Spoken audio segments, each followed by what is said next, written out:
turi mu ijuru ayo magambo akomeye y'abasaza avuze ngo iyo bije kuba ibintu bipfuye nabi baba barabivuyemo, iyo bije kuba iz'abagore baba bararese, ariko kubera ko bihari yego noneho hari imbaraga zitazwi. Reka ushobora gucakira, reka imbaraga zawe ziba nawe bazohagarara ku maguru abiri yo kwizera, nubwo ayo mu isi yogenda acumbagurika akabyuruguma, ariko yo kwizera arahagaze arashikamye k'abahungu b'imyaka 20. Yego noneho ahagana Mana yaje data wa twese we, nubwo umubiri w'inyuma wogira ikibazo ariko imbere nibashashe. Reka ushobora gucakira, reka imbaraga zawe ziganze kuva none ugaseka ryose kubwa Yesu umwami wacu. Ese abanyamurenge mwese nibuza muvuga Igiswahili? Ndavanga vyose. Sifa kwa Mungu.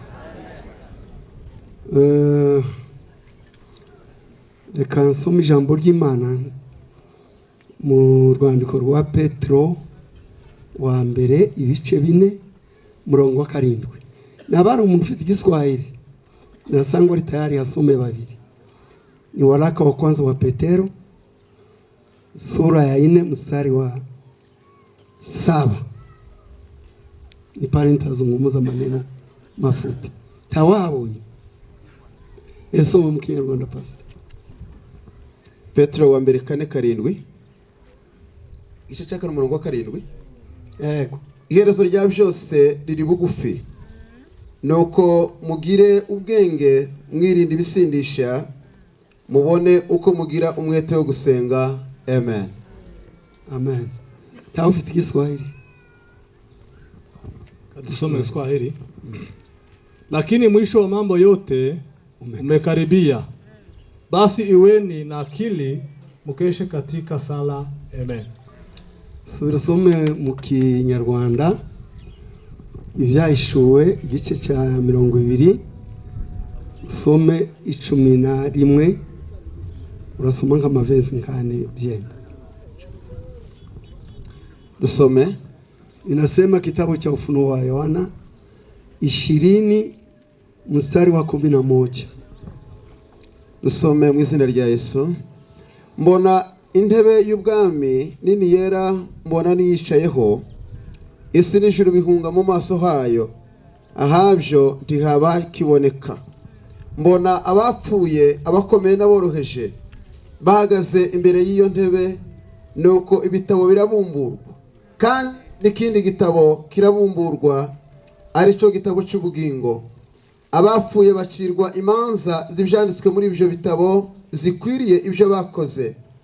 Inyanja igarura abapfuye bo muri yo, urupfu n'ikuzimu bigarura abapfuye bo muri byo, bacirwa imanza zikwiriye ibyo umuntu wese yakoze. Urupfu n'ikuzimu bijugunywa muri ya nyanja yaka umuriro. Iyo nyanja yaka umuriro niyo rupfu rwa kabiri. Kandi umuntu wese utabonetse ko na sawa soma. Kiswahili. Kisha nikaona kiti cha enzi kikubwa cheupe, na yeye akitaye juu yake, ambaye nchi na mbingu zikakimbia uso wake, na mahali pao hapakuonekana. Nikawaona wafu wakubwa kwa wadogo, wamesimama mbele ya hicho kiti cha enzi, na vitabu vikafunguliwa, na kitabu kingine kikafunguliwa ambacho ni cha uzima, na hao wafu wakahukumiwa katika mambo hayo yaliyoandikwa katika vile vitabu sawa sawa na matendo yao. Amen. Bahari ikawatoa wafu waliokuwa ndani yake, na mauti na kuzimu zikawatoa wafu waliokuwamo ndani yake, wakahukumiwa kila mtu kwa kadiri ya matendo yake. Amen. Bwana apewe sifa. Ninashukuru Mungu mara tena kwa kuweza kuongea ama kuzungumza machache juu ya kifo cha ndugu wangu kwa mwili, lakini zaidi sana ndugu yangu katika Kristo Yesu. Bwana apewe sifa. Jana nilisema ningali milimani, ilikuwa kama ndoto. nikasikia shauku kabisa juu yake. Hata nilitangaza kwa telefoni, kasema wanijulishe anapatikana wapi. Kasema yule mwenye kuwa karibu naye amsalimie, amwambie ya kwamba nina shauku kabisa kubwa, ndamukumbuye cyane. Amen. Pera ko mfatwa n'indwara ndaza, kashikwa na ugonjwa nikajoko. Nshitse gutaha kwanje kurabura, ariko nabunye ko Imana yakunze komba ko kiriyo cha Manasi kagira nicyo mbivugaho. Ninamushukuru Mungu. Haleluya. Amagambo ngiye kuvuga ni magufiya. Hano imitima yacu irakomeretse, kuko ishavu n'umubabaro uriya twaze tuvuga ngo ababana ni baceceke ntawuzi ugiyimira. Imitima yacu kwiravirirana, imitima y'itorero kwiravirirana, abakoranaga nawe bagasengana Imana. Ibyo muhaye muvuga ni ukuri. Abavandimwe biwe turi benshi batakimubonye narimo. Hano dufite abana bacu, abakobwa barashatswe n'abagabo babo bari hano. Uyu yarise, ariko icyo tuvuga none Manasi ndakiri muri twe, ariko siwe washize, iwe yarokotse. Jina la Bwana libarikiwe. Haleluya, haleluya. Iwe yarokotse. Nubwo twirengeza gutya turacyari mu isi y'ingorane, ariko icyo tuvuga kinini, iwe yarokotse. Mubo twizeye mugiye kuzosura kubona bari mu bwiza ni Pastor Manasi. Haleluya. Ninataka kuwaambia wandugu hao wote wenye kutoa machozi, wenye kuhuzunika sana juu ya Pastor, muna vidonda vya uchungu. Lakini huyu tunayemtaja leo hayuko miongoni mwetu. Yeye ameokolewa katika dunia ya shida, amepanda kwenye mbingu za mbingu. Haleluya. Sifa kwa Mungu. Haricho nshaka ko babwira, uwo mubabaro mufite nta kintu kitagira iherezo. Ko turumvikana aka kantu mwagashize mwo muruzi singibasha guhagarara hano ni mu binoko, nimukanigiriza hari cyangaho.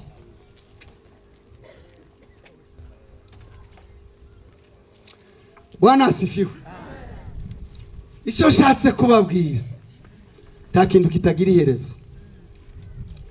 Ijambo ry'Imana ryavuze ngo iherezo rya byose riri bugufi. Ko murandegera neza? Amen. Ko murandegera neza? Iherezo rya byose, mwisho wa mambo yote umekaribia. Iherezo rya byose rirashika. Bwana apewe sifa. Takitagira iherezo. Iherezo ryo gupfakara rigeze ku mwisho. Ko muranumva neza? Hano hari abapfakazi benshi. Iherezo ryo gupfakara rirageze. Iherezo ryo kubifubyi naryo riregereje. Iherezo ryo kubura abapasiteri dukunda riregereje. Iherezo ryabo tuvukana tuva indimwe tutazosubira kubona riregereje. Riregereje, riregereje, riregereje. Tumupe Bwana utukufu. Amen. Amen. Haleluya. Haleluya. Tuko kingoni. Sifa kwa Bwana. Tuko ukingoni kuyacha yote. Mwisho wa mambo yote umekaribia. Mwisho wa huzuni unakaribia. Mwisho wa kulia umekaribia. Mwisho wa kusongwa na mambo ya ulimwengu umekaribia. Tumupe Bwana wetu utukufu. Jina lake libarikiwe sana. Bwana wetu apewe sifa. Tunamshangilia tukimtukuza sana. Amen. Amen. Amen. Twavuze ko ari minute mikeya. Ikinejeje cyane. Hari ikintu nacyo Bibiliya ivuze gifite iherezo. Amen. N'abamwategereye ayo twasomye. Sifa kwa Bwana. Ariko ndaraje kure. Heza inshuti yawe ukiri ruhande gutya mufatane umukobwa. Mubanze mubikore ndababwira uko muvuga. Mwabikoze mwese. Mwabikoze mwese. Bwira wanyu ngo mwisho wa mambo yote unakaribia. Mwisho wa mambo yote unakaribia. Mwisho wa mambo yote unakaribia. Haleluya, haleluya. Bwana apewe sifa. Bwana apewe sifa. Nari umuntu ubangutse cyane ariko musigaye mbaguruka kagondama naje ko muratubona n'uwacu tukaja kujuguma iherezo ry'ibi riregereje. Sifa kwa Bwana. Reka ngende icyo nagiye kubabwira kinezeza kuko naco kizogira iherezo kandi ningivuga mwishimye. Tumutukuze Bwana wetu. Ni watu ya kesha ni wawe yaduhaye. Amen. Hariya Yohana weretswe ibintu byinshi. Inzangunda hatangira azavuga ngo ndi mu mwuka mu munsi w'Imana. Ibi tuvuga nibyo mu mwuka. Ndi mu mwuka ku munsi w'Imana. Amen. Saa yacu duhirinze. Kandi nzavuga ngo ibi bintu tuvuga ibyo kuri byo tubuze.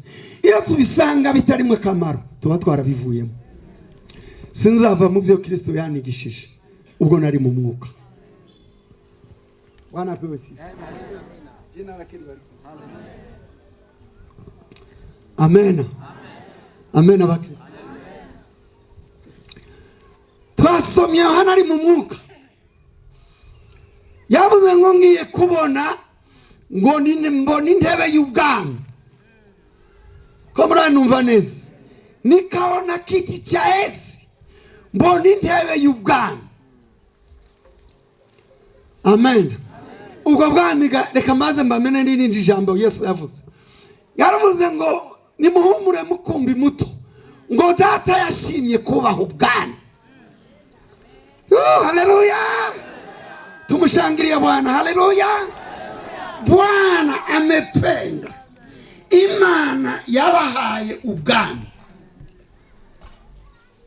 Yamambwira ngo kuko data yambikiye ubwami nanje ndabubabikiye. Ngo tuzicarane namwe dusangire ku ndebe y'ubwami. Sifa kwake Bwana wa majeshi. Ama ngiye kubona mbona intebe y'ubwami. Ya ndebe y'ubwami. Bwa bwami durinze. Bwa bwami tuzishimira. Mbona buraje. Mbona uwishyeye kuri ya ndebe. Nimwumva amagambo aryoshye. Ngo mbona ngo ijuru n'isi bihunga biratinya. Isi iratugoye yo kagorwa. Ibyo ihaye bajanamwo nayo yonyine izashaka aho yihisha. Muzoza mukurikira ikitagiye kibumva ngo ni mugende muranicisha ni mugende. Nimumva irwande ni mugende. Niko izoza ibiyama. Nyaboneka ngo ino tunezerwe tuvyine kwa kuntwaraga tuvyine. Abibyi bati ugiye tudajane na biriya. Azakungutwa hatoya oya. Hazoba habaye iki? Hazoba haje ubwami butazonyeganyizwa n'umuntu wese. Haleluya. Nzabwima ubwo bwami. Nzambihamya ndashidikanya. Nitakuwa katika ufalme huu. Haleluya. Jina la Bwana libarikiwe. Mbona nuyicayeho ngo isi n'ijuru birahunga. Singuma kubivuga bini. Ngiye kuona mbona ngo wafu.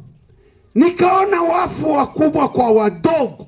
Mbona ngo wapfuye abakuru n'aboroheje. Abakomeye n'aboroheje. Bazunguruka ya ndebe. Ngo ibitabo birabumburwa. Ariko ijambo ryawe rizarineze. Ngo hahumburwa n'ikindi gitabo. Ngo aricyo gitabo cy'ubugingo.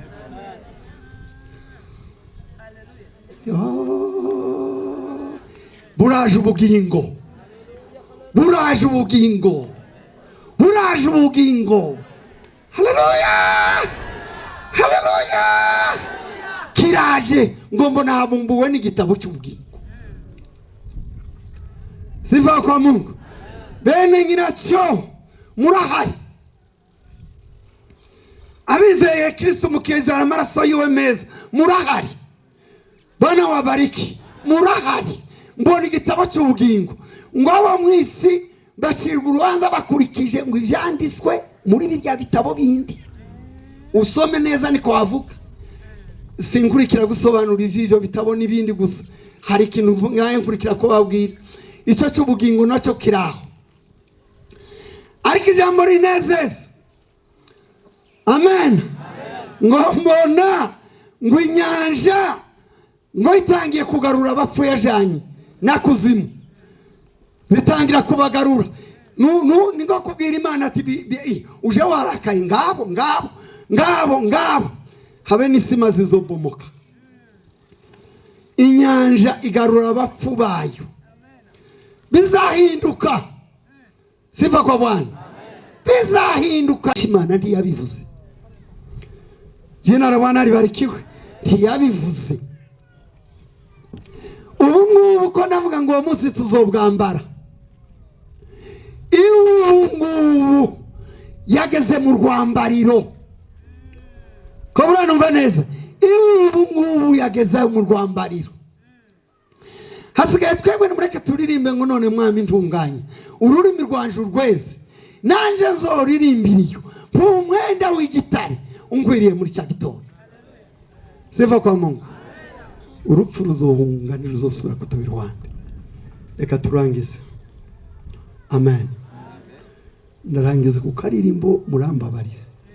Namwe ko murarimba tukabareka. Turavuga ngo nihe abizera bazaje kuba. Ni muri Yerusalemu. Turagakubita bukeya namaze kwigisha sinsubiramo. Utumvishije nakazi kiwe. Narinze gabarye bazi gutera ngo muze nihe abizera bazaza kuba.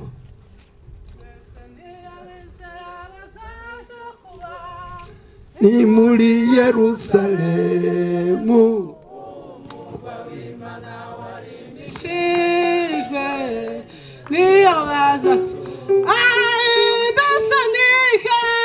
Seni abizera bazaja kuba ni muri Yerusalemu umwuka w'Imana warimishijwe niyo bazatu Basaba mahoro bazagubwa neza. Ati nikibishose uko Imana izahanagura amarira. Basaba mahoro bazagubwa neza. Ati nikibishose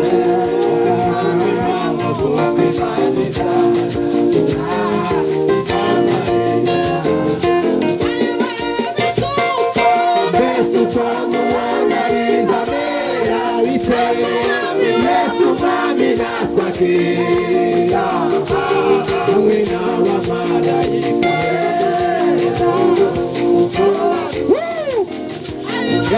Yesu mubona bizabera Yesu mwami natwe akira hamwe n'abamarayika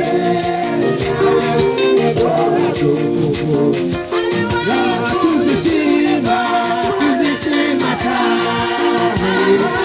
kandi tunezerwe Isezerano risohoye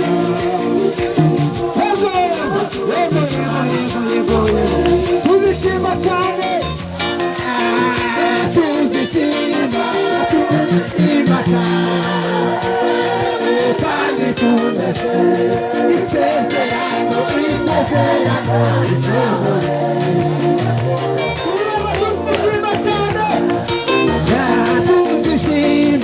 Tuzishima kandi tunezerwe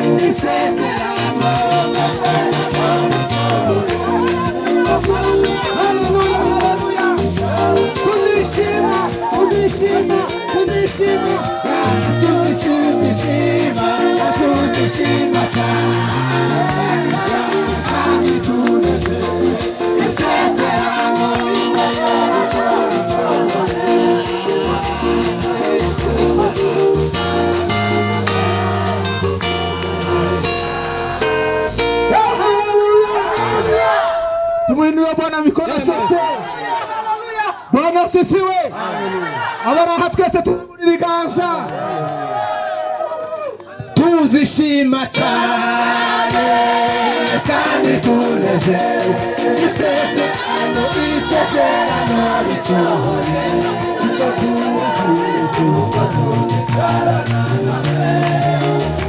turishima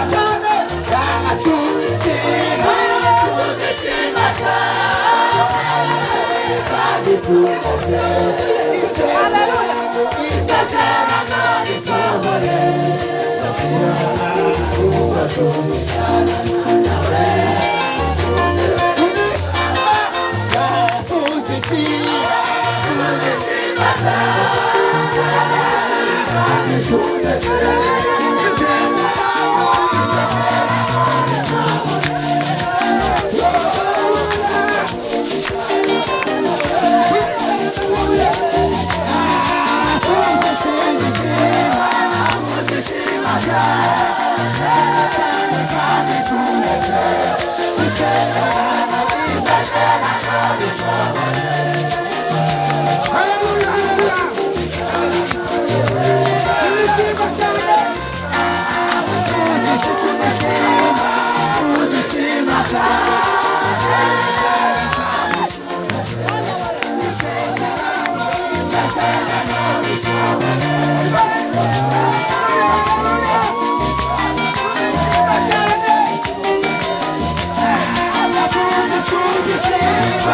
tuzishima cyane kandi tunezerewe. Isezerano risohoye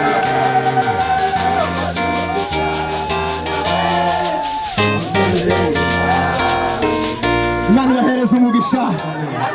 Haleluya. Reka dusubire ngo mbese uko mubona tubizomera gute umwami Yesu natwakira. Mbese uko mubona bizamera bite umwami natwakira.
Tuzobana karamata n'umukiza wacu.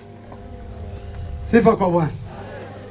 Igihe ni gitoya bamweho nkabanjewe nta myaka ikibaye 6-7 tarabona Manase.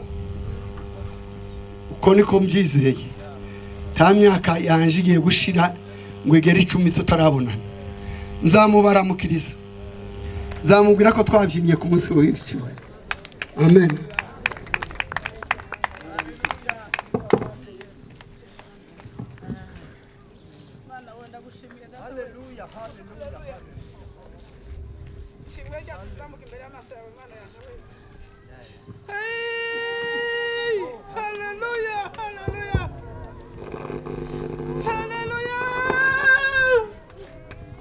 Mana yanje we wararenze data wa twese we. Mana yangwijuru we. Murinze yavuze ngo agakiza kiwe murinje ni kumara mu mazi. Mana shimwe. Aravuga ngo no kuri atugazamwa asigabana natwe. Haleluya, haleluya. Twishimiye isezerano rikomeye mwami Yesu we. Haleluya. Twishimiye ikiruhuko. Haleluya. Abera batubwiye jo Mana yangwijuru ikanisa ryambere ngo ruri passion riraruhutse. Sifa kwa Mungu. Mana yangwijuru turagushimira ku magambo y'Imana twumvishije mwami Yesu mu ijuru. isi migani y'abakecuru, isi burage y'abakigishi. Amagambo akomeye, abasaza bamerewe nabi cyane, barabangucerekeza twakinyuranyije bakiriho ndazo dufite. Mana yanje mu ijuru twatse imbabazi, dusaze imbaraga z'Imana, herezo ryasoze n'ukuri rirahari, ariko mwami tusaze kwitegura. Imana ishimwe. Haleluya, haleluya. Tutagaraje ubukwe bwo mu byahishuwe mwami we. Haleluya. Imana ishimwe mwe n'umwana wayo. Urakoze kukuri imbaraga zacu. Turacari hasi twebwe turacari mu rugamba, ariko uzabana natwe Yesu. Muri nzira yaravuze ngo nawe tuni Yesu. Utatufikisha bandari. Aizuru kwangu kuchini. Asante Yesu, tuwe watumishi wako wema na tutangia kwakemo. Imana ihimbazwe. Twishimiye mwami Yesu uri mu ijuru. Ayo magambo akomeye abasaza avuze ngo iyo bija kuba ibintu bipfuye nabi baba baravuyemo, iyo bija kuba izabagore baba bararese, ariko kubera ko bihari yego noneho hari imbaraga zitazwi. Reka cyo baracaho cakira, reka imbaraga zawe nawe bazohagarara ku maguru abiri yo kwizera, nubwo ayo mwisi yogenda cumbagurika akabyuruguma, ariko yo kwizera arahagaze arashikamye kabahungu imyaka 20. Yego noneho hagana Mana yaje data wa twese we nubwo umubiri w'inyuma wogira ikibazo, ariko imbere ni bashasha. Reka cyo baracaho cakira, reka imbaraga zawe ziganze kuvana n'ugaseka ryose kubwa Yesu umwami wacu. Amen. Amen. Yesu abahumugisha cyane. Reka amasabe twese dukubitira Imana.